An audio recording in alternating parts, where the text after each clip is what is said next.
ये है निखिल, जिसको बड़ी मुश्किल से पहली जॉब मिली और जॉब लगते ही उसने सबसे पहले अपने माँ बाप के बारे में सोचा। उसे पता था कि इस उम्र में कभी भी हॉस्पिटल के चक्कर लग सकते हैं और अगर पैसों की वजह से उनके इलाज में जरा सी भी रुकावट आई तो वो बर्दाश्त नहीं करेगा। इसीलिए निखिल ने समझदारी दिखाई और अपने माँ बाप के लिए हेल्थ इंश्योरेंस लेने का फैसला किया। एक एजेंट से बात तो हुई, थोड़ी चापलूसी, बड़े बड़े वादों के बाद एजेंट ने पॉलिसी बेच दी। 5,000 रुपए का प्रीमियम और 5 लाख रुपए का कवर, सब कुछ परफेक्ट था। अब निखिल को एक अलग सा ही पीस ऑफ माइंड फील हो रहा था, क्योंकि अब कुछ भी हो जाए पेरेंट्स का बेस्ट ट्रीटमेंट हो पाएगा। लेकिन 2 महीने बाद माँ को माइल्ड स्ट्रोक आया। इमरजेंसी में हॉस्पिटल ले गए और बिल आया 1 लाख रुपए का।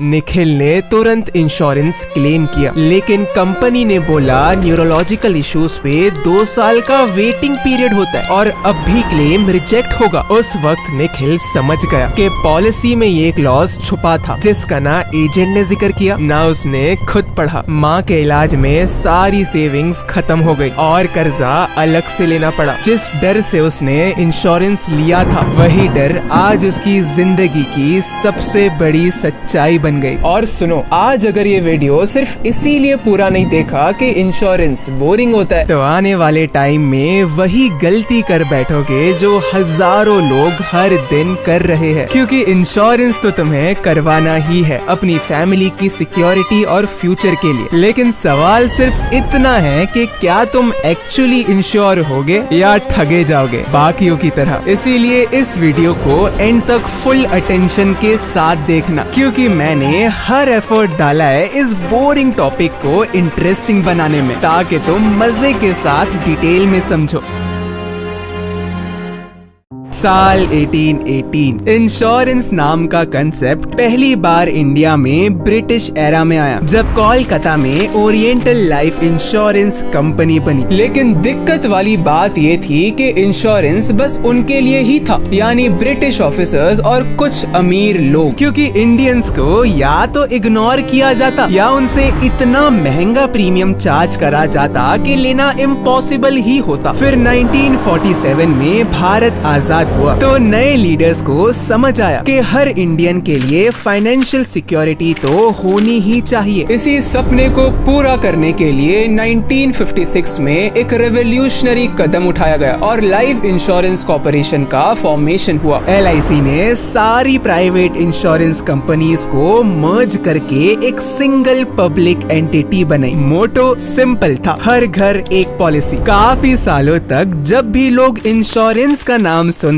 तो एक ही नाम दिमाग में आता, LIC। लेकिन 1990 के इकोनॉमिक रिफॉर्म्स के बाद सब कुछ बदल गया। इंडिया में प्राइवेट कंपनीज को एंट्री मिल गई और 1999 में एक नए रेगुलेटर का जन्म हुआ, IRDAI, यानी insurance regulatory and development authority of India. IRDAI का काम था इंश्योरेंस कंपनीज को कंट्रोल करना, कस्टमर के राइट्स प्रोटेक्ट करना और हेल्दी कंपटीशन प्रमोट करना। और फिर मार्केट में आए नए players, ICICI prudential, HDFC life, Bajaj alliance जैसे प्राइवेट जायंट्स। कंपटीशन बढ़ा, नए ऑफर्स बढ़े और नए प्रॉब्लम्स भी बढ़े। जितने नए प्लेयर्स आए उतनी ज्यादा मार्केटिंग हुई और निशाना बने इंडिया के मिडिल क्लास। इंश्योरेंस अब एक जरूरत से एक बिजनेस बन गया, जहां पॉलिसीज बेचना ज्यादा इम्पोर्टेंट था और समझाना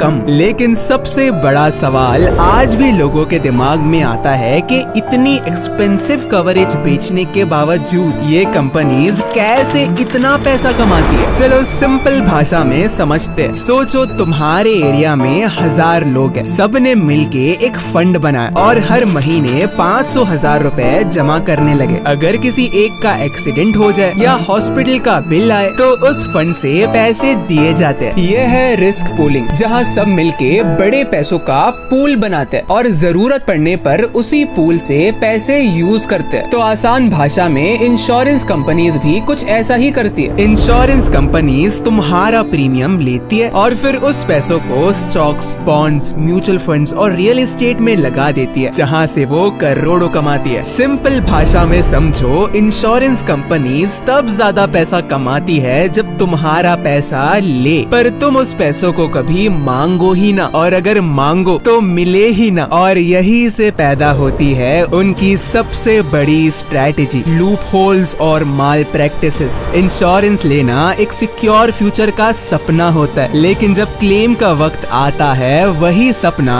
कब एक डरावना सपना बन जाता है पता ही नहीं चलता। और सबसे बड़ी बात, इंश्योरेंस कंपनीज इस सिस्टम को परफेक्टली समझ चुकी है और वही सिस्टम बन गया है उनका प्रॉफिट मशीन। इंश्योरेंस लेने से तुम्हें पीस ऑफ माइंड तो मिलता है, लेकिन जब क्लेम करने जाते हैं तो ऐसा लगता है कि सारा सिस्टम ही हमारे खिलाफ खड़ा है। और सबसे दुख की बात पता है, जब सबसे ज्यादा जरूरत होती है तब पॉलिसी सिर्फ एक बेकार कागज का टुकड़ा बन जाती है, क्योंकि हम सभी के पास सही इंफॉर्मेशन होती ही नहीं, जिसका फायदा इंश्योरेंस कंपनीज उठाकर हमें गलत पॉलिसीज बेच देती है, जिससे हमें मिलता है क्लेम के बदले सिर्फ मायूसी। लेकिन अब ये सिस्टम तुम्हारे खिलाफ नहीं है, क्योंकि यही प्रॉब्लम सॉल्व करता है डिट्टो, जो तुमसे समझता है तुम्हारी age, income, family situation, health condition, और फिर सजेस्ट करता है पॉलिसीज जो तुम्हारे लिए सच में काम की है। चाहे हेल्थ इंश्योरेंस हो, टर्म इंश्योरेंस हो या रिटायरमेंट प्लानिंग हो, सब कुछ पर्सनलाइज मिलता है। यहाँ कोई एक जैसी पॉलिसी सबको नहीं दी जाती। और सबसे इम्पोर्टेंट, जब इमरजेंसी आए और क्लेम करना हो तो डिट्टो तुम्हें अकेला नहीं छोड़ता। From paperwork to follow up, Ditto की टीम तुम्हारे साथ होती है हर स्टेप पे, ताकि तुम या तुम्हारी फैमिली ऑलरेडी किसी दुर्घटना में हो जिसकी वजह से क्लेम किया तो ये प्रोसेस तुम्हारे लिए सीमलेस बना रहे। अगर तुम सच में अपनी फैमिली का फ्यूचर सिक्योर करना चाहते हो तो हाफ इंफॉर्मेशन या रॉन्ग एडवाइस के साथ रिस्क लेना बेवकूफी है। डिट्टो की मदद से तुम एक स्ट्रॉन्ग, कस्टमाइज और ट्रांसपेरेंट इंश्योरेंस प्लान ले सकते हो जो कल किसी इमरजेंसी में तुम्हारा साथ दे। क्लॉजेस के कंफ्यूजन नहीं। तो अब भी डिट्टो का फ्री कंसल्टेशन लो, जिसमें कोई प्रोडक्ट पुश नहीं, कोई खरीदने का प्रेशर नहीं और कोई स्पैम नहीं, बस एक सिंपल कन्वर्सेशन जिसमें तुम अपनी नीड्स डिस्कस कर सकते हो फ्री ऑफ कॉस्ट। तो बात करना तो बनता है। तो अब भी डिस्क्रिप्शन में दिए लिंक को क्लिक करके अपने कन्वीनियंट टाइम पे कॉल बुक करो। मगर ये समझना भी जरूरी है कि इंश्योरेंस लेना किसको चाहिए। ऐसा तो नहीं है कि तुम फालतू में ही प्रीमियम भरे जा रहे हो। तो देखो, लेना तो सबको चाहिए, लेकिन हर किसी का टाइप और टाइमिंग अलग होता है। अगर तुम एक नौकरी में हो तो सोचो तुम पर सिर्फ अपनी ही नहीं पूरे परिवार की जिम्मेदारी है। इसीलिए तुम्हें ऐसा हेल्थ कवर चाहिए जो एक ही प्रीमियम में पूरी फैमिली को प्रोटेक्ट करे और एक स्ट्रॉन्ग फाइनेंशियल बैकअप दे, ताकि कल को अगर कुछ अनहोनी हो तो तुम्हारा अकाउंट साफ ना हो जाए। अगर तुम फ्रीलांसर हो या अपना बिजनेस चलाते हो तो तुम्हारे पास ऑफिस का इंश्योरेंस तो होगा नहीं, मतलब इमरजेंसी का